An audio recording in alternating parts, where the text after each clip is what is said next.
ശാരദാമ്മേ, എന്താ പറയേണ്ടതെന്ന് എനിക്ക് നിങ്ങൾക്കറിയില്ലെന്നുണ്ടെങ്കിൽ ഞാൻ പറയാം.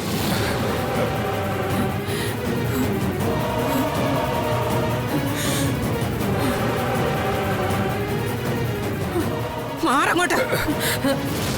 ചിന്നമേട് വെച്ച് കൂടെ പൊറപ്പിക്കാന്ന് പറയടോ.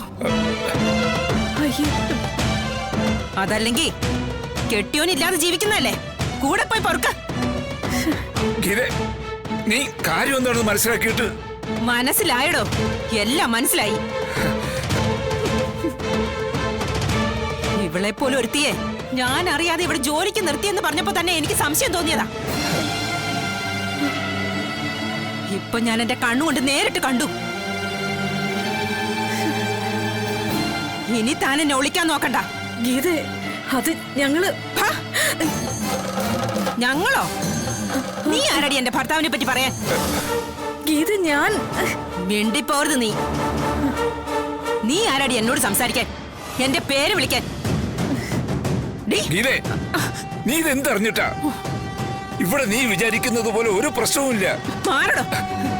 ഇവളെ പറഞ്ഞപ്പോ നിങ്ങൾക്ക് ചൊറിഞ്ഞു അല്ലേ?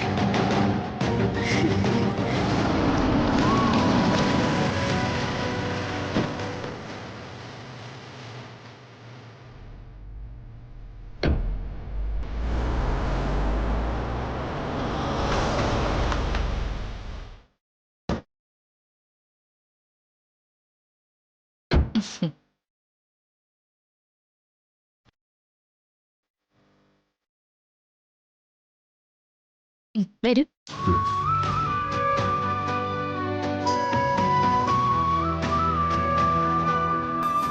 ഇപ്പൊ ഞാൻ കാണിച്ചു തരാം.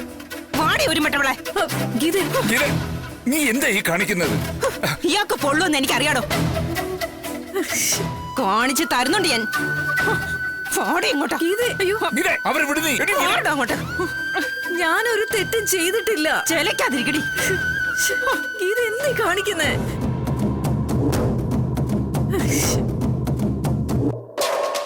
ഇറങ്ങി പോണേ. അയ്യോ,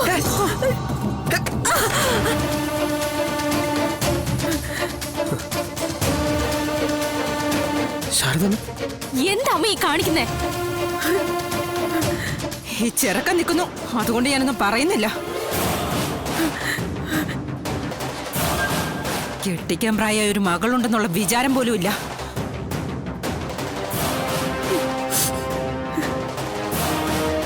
എന്തിനാ ഇങ്ങനെ മാത്രം പറയുന്നത്? കൊഞ്ചിക്കൊഴയാനും മുട്ടി ഒരുമാനും ഓരോരുത്തിമാരെ ഇറങ്ങിയിട്ടുണ്ടല്ലോ. മിണ്ടി പോരുത് നിങ്ങള്.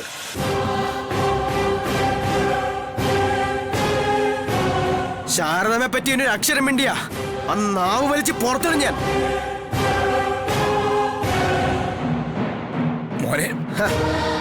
യാമിനിയുടെ അച്ഛൻ കേക്കണം, ഇതൊരു അസുഖമാ. ചികിത്സിച്ച് ഭേദമാക്കാനൊന്നും പറ്റത്തില്ല. പക്ഷേ പ്രഷറും ഷുഗറും ഒക്കെ പോലെ ഒരു വരിതിരി നിർത്താൻ പറ്റും. മെഡിക്കൽ സ്റ്റോറിൽ അതിനുള്ള മരുന്നൊന്നും കിട്ടത്തില്ല. അസുഖം കൂടുമ്പോഴേ നല്ല ചൂടുള്ള അടിയങ്ങ് വെച്ച് പൊട്ടിക്കണം, ഒരു ഷോക്ക് ട്രീറ്റ്മെന്റ് ആയിട്ട്.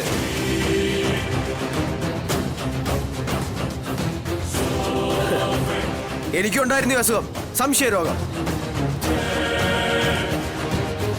അതിനുള്ള ട്രീറ്റ്മെന്റ് കിട്ടിയതേ ഈ ശാരദാമ്മയുടെ മോളുടെ കയ്യിൽ നിന്നാ. ശാരികയുടെ, എന്റെ ഭാര്യയുടെ.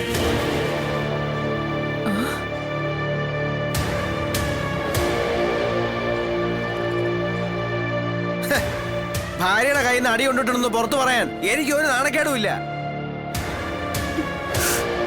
ദൈവത്തിന് നിരക്കാത്തത് പറഞ്ഞാ ചിലപ്പോ അടിയൊക്കെ കൊണ്ടെന്നിരിക്കും. പിന്നെ ആ വൃത്തിയോട് പറയാനേ നാവൊന്ന് അറയ്ക്കും. യാമിനിയുടെ അച്ഛനെ ഒന്ന് പരീക്ഷിച്ച് നോക്കണം.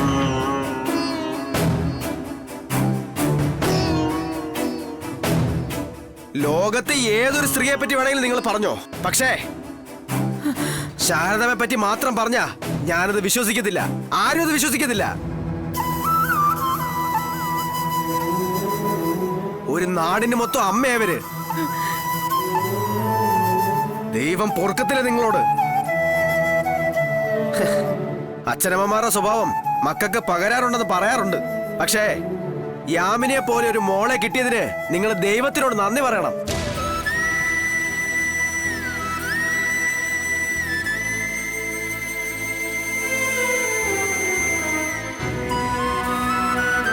യാമിനി, നമ്മൾ സംസാരിച്ചതിലൊന്നും ഒരു മാറ്റവും ഇല്ല.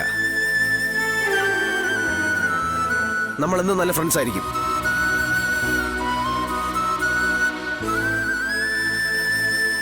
കാപ്പി നമുക്ക് പിന്നൊരു അവസരത്തിൽ കുടിക്കാം.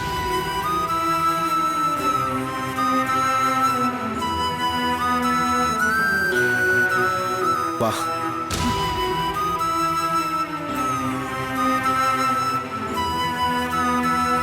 അല്ല, അവൻ അവരെയും കൂട്ടി പോവാണോ? നീ മിണ്ടി പോകരുത്.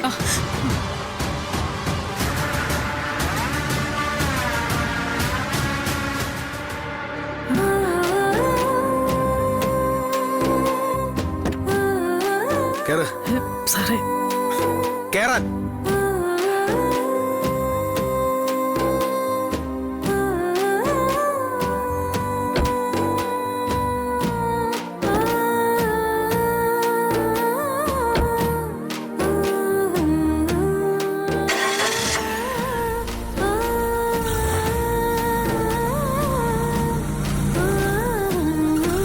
ഓ, പച്ചക്കറി കടല പറ്റല്ലേ? അത് ഞാൻ തരാം. നിങ്ങളുടെ 850 രൂപയും കൊണ്ടേ ഞാൻ നാട് വിട്ടൊന്നും പോണില്ല. ഓ,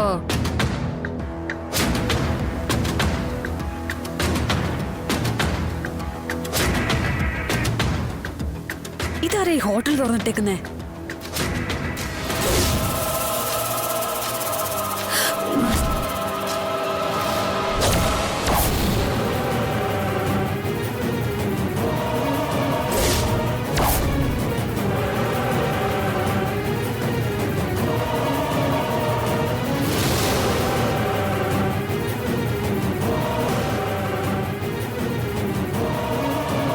നീ എന്താ അവിടെ നിന്ന് കളഞ്ഞത്? കേറി വാ.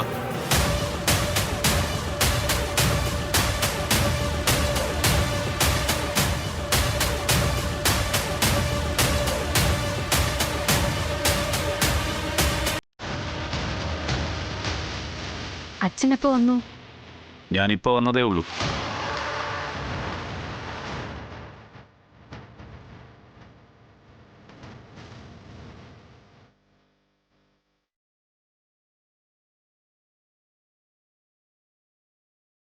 അവളവിടെ ശാരദ?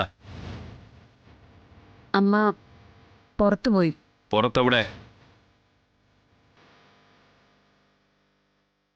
എവിടാ നിനക്കറിയില്ലേ? അമ്മയ്ക്കിപ്പോ എന്തോ ജോലി ഉണ്ടെന്ന് തോന്നുന്നു. അപ്പൊ നേരത്തെ അവളിവിടെ ചെയ്തോണ്ടിരുന്ന ജോലിയല്ലേ? അമ്മയ്ക്കിപ്പോ ഇവിടെ ജോലിയില്ല. ഹോട്ടല് എനിക്ക് തന്നു. ഇപ്പോ വേറൊരു ഹോട്ടലിലാ ജോലി ചെയ്യുന്നത്.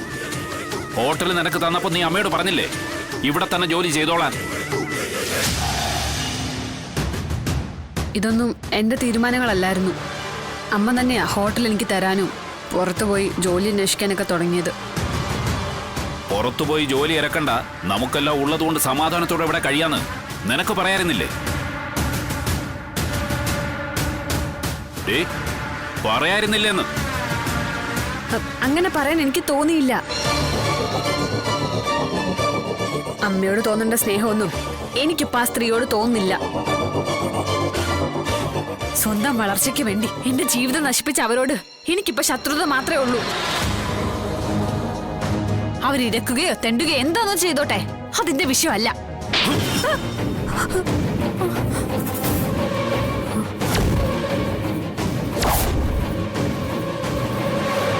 ഇത് നിനക്ക് അമ്മ തരേണ്ടതാ. ഇതിന്റെ ഒരു കുറവ് നിനക്കുണ്ടെന്ന് അറിഞ്ഞു തന്നെയാടി ഞാൻ വന്നത്.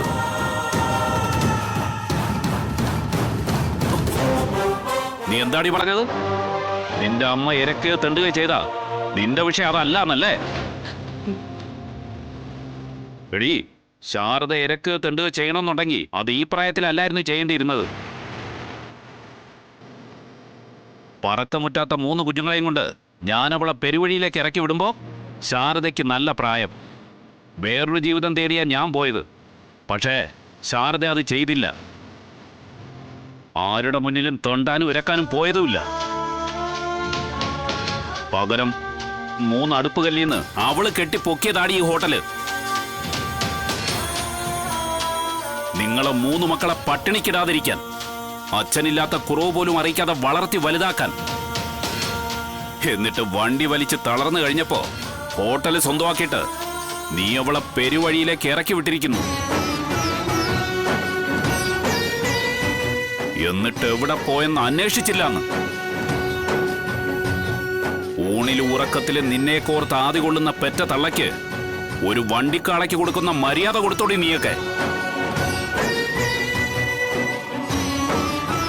ഈ നിമിഷം ഇറങ്ങിക്കോണം ഇവിടുന്നെല്ലാം.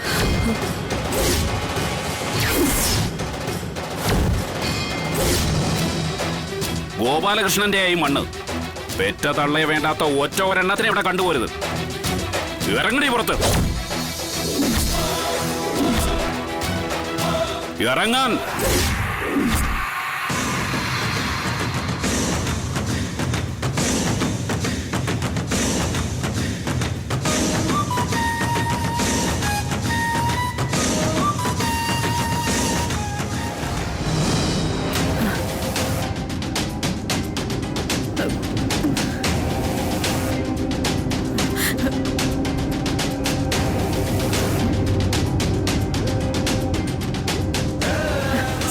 സാറേ, സാറേ ഒന്ന് പതുക്കെ.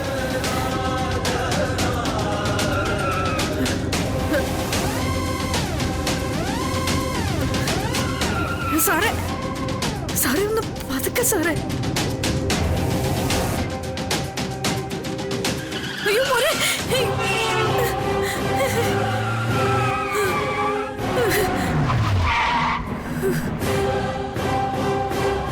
ഇറങ്ങ്.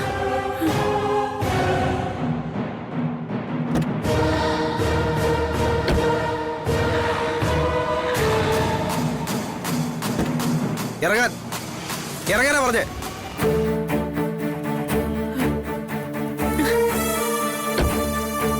പൊയ്ക്കോ. ഇവിടെ എന്നാ ലൈൻ ബസ് കിട്ടും, അതല്ലെങ്കിൽ ഓട്ടോറിക്ഷ. പൈസ കയ്യിലില്ലെങ്കിലേ ഞാൻ തരാം. പക്ഷേ ദേവി തന്നെ അപമാനിക്കരുത്. മോനെ, ഞാൻ നിങ്ങളുടെ ആരാ ശാരദാമേ? പരിചയക്കാരനോ, അയൽപക്കക്കാരനോ, അതോ കുടുംബശ്രീ ഹോട്ടലിലെ പറ്റുപടിക്കാരനോ? നിങ്ങൾ എന്നെ എങ്ങനെ കാണുന്നതെന്ന് എനിക്ക് അറിയത്തില്ല. പക്ഷെ ഞാൻ നിങ്ങൾ എന്റെ അമ്മയുടെ സ്ഥാനത്താ കണ്ടിട്ടുള്ളേ. മോനെ, ശാരികയുടെ ഭർത്താവാവുന്നതിന് മുന്നേയും അതിനുശേഷവും. ഇനി ശാരീരികമായിട്ട് പിരിഞ്ഞാൽ തന്നെ ആ സ്ഥാനത്തിന് ഒരു മാറ്റം ഉണ്ടാവാൻ പോകുന്നില്ല. ശരിയാ, ദേഷ്യം വന്നപ്പോ പലതും പറഞ്ഞിട്ടുണ്ട്. അതൊരു അമ്മയോടുള്ള സ്വാതന്ത്ര്യം കൊണ്ടാ. മോനെ, ഞാൻ എന്ത് ചെയ്തെന്നാ? ശാരദാമ്മ മറ്റു വല്ലവരുടെ ഹോട്ടലിൽ പോയി ജോലിക്ക് നിൽക്കാൻ നിങ്ങൾക്ക് എന്തിന്റെ ആവശ്യമായിരുന്നു? അത് മോനെ, എന്നോടൊരു വാക്ക് പറയായിരുന്നില്ല ശാരദാമ്മ. നിങ്ങൾക്ക് പണത്തിന്റെ ആവശ്യം ഉണ്ടായിരുന്നെങ്കിൽ അത് എത്ര ആണെങ്കിലും ഞാൻ സഹായിക്കുമായിരുന്നു. ഇപ്പൊ അതിന്റെ സാഹചര്യം എന്താണെന്ന് എനിക്കറിയണം. ജീവിക്കണ്ടേ? കുടുംബ ചെലവ്, പിന്നെ ശ്യാമയുടെ പഠിത്തം. നിങ്ങളുടെ ഹോട്ടൽ എവിടെ പോയി? അത് ഞാൻ ശാരികയ്ക്ക് കൊടുത്തു. ഈ ശാരിക എന്ന് പറയുന്നത് നിങ്ങളുടെ മോളല്ലേ? പറയണം ശാരദാമ്മേ. അത് ചില പ്രശ്നങ്ങള്. എന്തോന്ന് പ്രശ്നങ്ങള്? എനിക്കത് അറിയണം. ഹോട്ടല് ശാരികയ്ക്ക് പൂർണ്ണമായും വിട്ടുകൊടുക്കേണ്ടി വന്നു. എനിക്കോ ശ്യാമയ്ക്കോ അതിൽ യാതൊരു അവകാശവും ഇല്ല. ഒരു ഗ്ലാസ് ചായക്ക് പോലും. ശ്യാമയുടെ ഫീസ് എന്നല്ല, വീട്ടു ചെലവ് പോലും നടത്താൻ അവള് തയ്യാറല്ല. ഞാൻ പിന്നെ എന്ത് ചെയ്യണമായിരുന്നു സാറേ?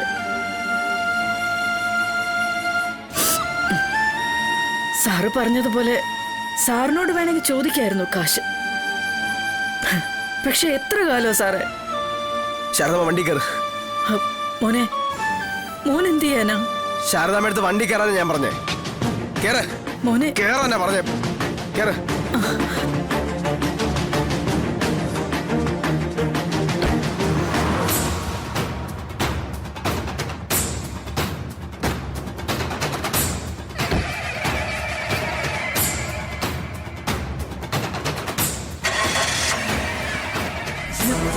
സാറേ,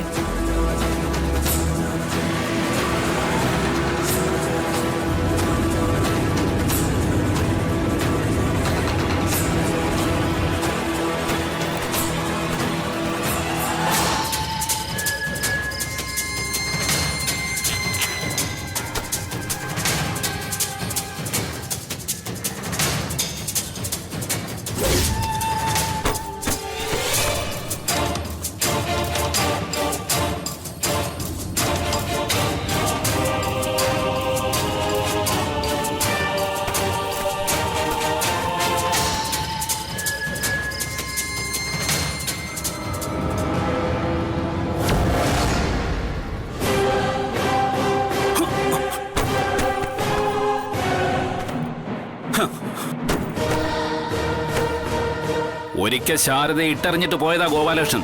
അതിലിപ്പോ ഞാൻ ഖേദിക്കുന്നുണ്ട്. പക്ഷേ ഇനി അവൾക്കൊരു പ്രശ്നം ഉണ്ടാവാൻ ഞാൻ സമ്മതിക്കില്ല.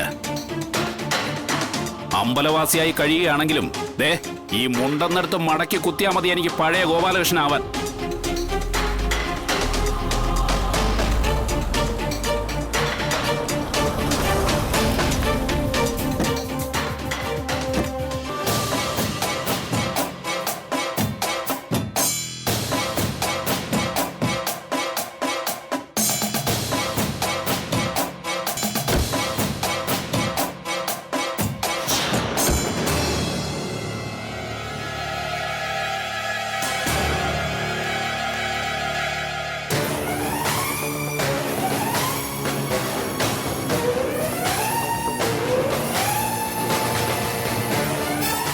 എന്താ?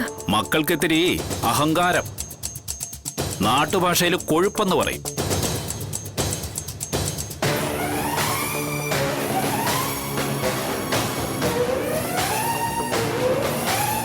നിന്നെ കൊണ്ടത് തീർക്കാൻ പറ്റില്ല ശാരദേ. അതുകൊണ്ടാ ഗോപാലകൃഷ്ണൻ ഇറങ്ങിയത്.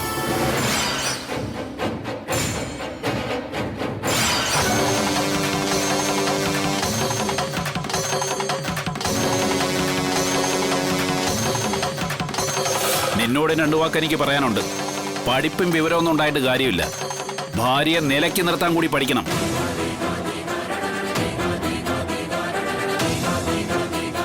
ഞാനിവിടെ കയറി വന്നപ്പോ കുറെ ന്യായം പറഞ്ഞു ഇവള്.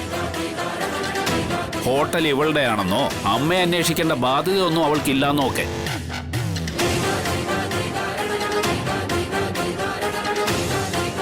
അതേ ന്യായം തന്നെയാ എനിക്കും പറയാനുള്ളത്. എന്റെ ഈ ഗോപാലകൃഷ്ണന്റെ പേരിലാ ഈ ഭൂമി. ശാരദ എന്ന് പറയുന്നത് അതിന്റെ നോമിനി മാത്രമാ.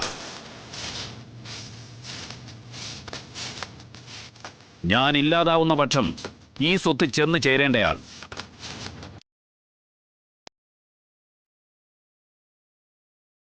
ഇപ്പോഴും ഗോപാലകൃഷ്ണൻ ഇല്ലാതായിട്ടില്ല. ദേ പന പോലെ നിപ്പുണ്ട്. ഈ തടി വീഴുന്നതുവരെ ഞാൻ എടുക്കും തീരുമാനങ്ങൾ. മര്യാദയ്ക്ക് ജീവിക്കാന്നുണ്ടെങ്കിൽ ഇവിടെ പുറത്താ മതി. എൻ്റെ ഭാര്യയും മക്കളും.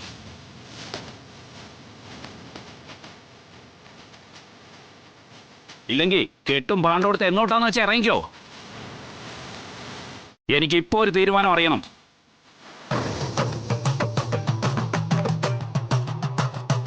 ശാരദ ഒരു തീരുമാനം പറയണം. ഞാനെന്ത് പറയാനാ ഗോപാലേട്ടാ? ഇവിടെ നടന്നതിനൊക്കെ നിനക്കൊരു പങ്കുണ്ട് ശാരദേ. മക്കള് നെകളിപ്പോ അഹങ്കാരമൊക്കെ കാണിക്കുമ്പോ കണ്ണീരൊലിപ്പിച്ച് മാറി നിൽക്കല്ല വേണ്ടത്. പറഞ്ഞു തിരുത്തണം. തിരുത്താൻ അവര് തയ്യാറായില്ലെങ്കിൽ അടിച്ചു തിരുത്തണം.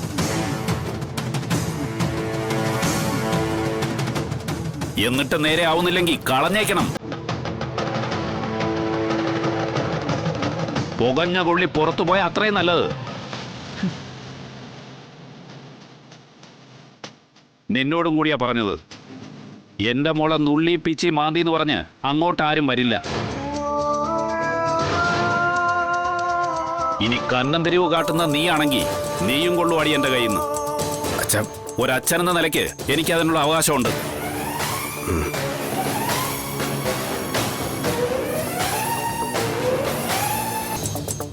എടാ, കല്യാണം കഴിഞ്ഞിട്ട് പെണ്ണ് പാർക്കുന്ന സ്വന്തം വീട്ടിലോ ഭർത്താവിന്റെ വീട്ടിലോ എവിടെ വേണോ ആയിക്കോട്ടെ. ഭർത്താവിന്റെ നിയന്ത്രണവും കണ്ണും എപ്പോഴും വേണം അവളുടെ മേൽ.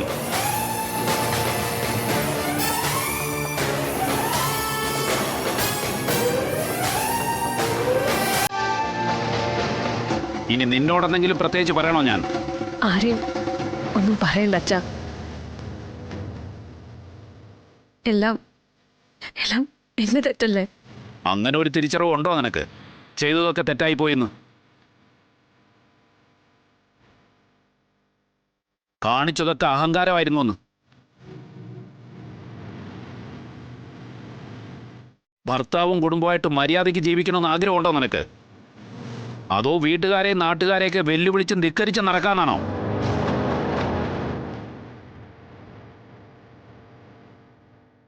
ഒരു മറുപടി വേണം എനിക്ക്.